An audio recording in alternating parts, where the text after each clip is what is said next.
पद्धतीने निवडणूक लढवत असताना आलेले अनुभव आहेत.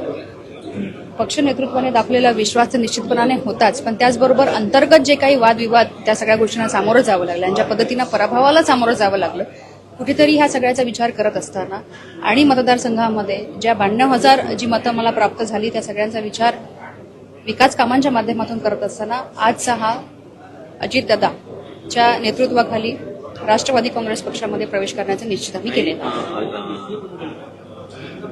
आदित्य ठाकरेंनी तुमच्यासाठी पक्षाचा प्रचार केला होता. असं नेमकं काय घडलं की तुम्हाला अजितदादांच्या राष्ट्रवादीमध्ये पक्ष प्रवेश करावा वाटला? जसं मी म्हटलंय की पक्ष नेतृत्वाबद्दल असं कुठल्याही प्रकारची तक्रार नाही. उलट आदरणीय उद्धव साहेब असतील, आदरणीय आदित्य ठाकरे साहेब असतील, त्यांच्याबद्दल नितांत आदर आणि प्रेम हे आहे, कायमच राहणार. पण त्याचबरोबर सहकार त्या ठिकाणी प्राप्त झालेलं नाही.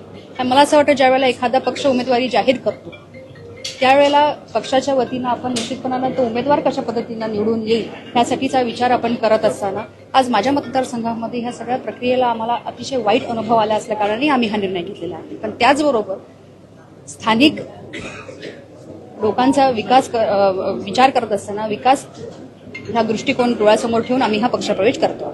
एकंदरीतच तुम्ही म्हणताय की काही लोक त्रास देत होते का किंवा विधानसभेचा पराभव हा प्रमुख कारण आहे? या संदर्भात तुम्ही उद्धव ठाकरेंशी काही चर्चा केली होती का? साहेबांशी सुद्धा चर्चा झालेली होती. त्या बाबतीत त्यांना सगळ्या गोष्टी ज्ञात आहेत. अशी कुठलीही गोष्ट नाही की ज्यांना आम्ही त्यांना अंधारात ठेवून करतो आहोत किंवा केलेल्या आहेत. पण मुळात मला असं वाटतं की जे स्थानिक नेते आहेत, जे पदाधिकारी आहेत, त्यांच्या माध्यमातून कुठेतरी आपल्याला पक्ष वाढावा अशी भूमिका त्या ठिकाणी म्हणजे आपल्याला पाहायला मिळालेली नाही. तर कुठेतरी स्नेहल जगताप ज्या वेळेला पूर्ण ताकदीने उभी राहते त्यावेळेला निश्चितपणानं आपण सुद्धा त्या ताकदीनं आपला पक्ष वाढावा यासाठी काम करावं ही भावना मनामध्ये असणं गरजेचं होतं.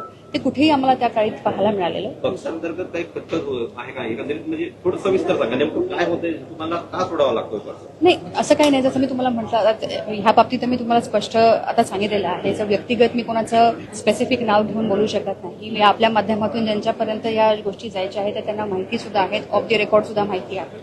फक्त माझं इतकंच म्हणणं आहे की ज्या 92,000 लोकांनी माझ्यावरती विश्वास दाखवला, आज त्यांच्यासाठी त्यांची विकास कामं होण्याकरता आणि महाडला एक वेगळा ऐतिहासिक महत्व आहे ते जतन करत असताना पुढील काळामध्ये जास्तीत जास्त डेव्हलपमेंटच्या दृष्टिकोनातून महाड कसं अव्वल ठरेल ह्यासाठीचा आमचा हा प्रवेश असणार आहे. मॅडम, एक शेवटचा प्रश्न. आज तुम्ही पक्ष प्रवेश करताय, काय वाटतं विशेष जबाबदारी तुमच्यावर टाकण्यात येईल का पक्षाकडे? खरं तर राष्ट्रवादी काँग्रेस पार्टी म्हटलं तर त्याचं एक वेगळं नातं या पक्षाबरोबर कायम राहिलेलं आहे. माझे वडील दिवंगत स्वर्गीय माणिकराव जगताप साहेब हे या पक्षातून त्यांनी त्यांच्या आयुष्याची सुरुवात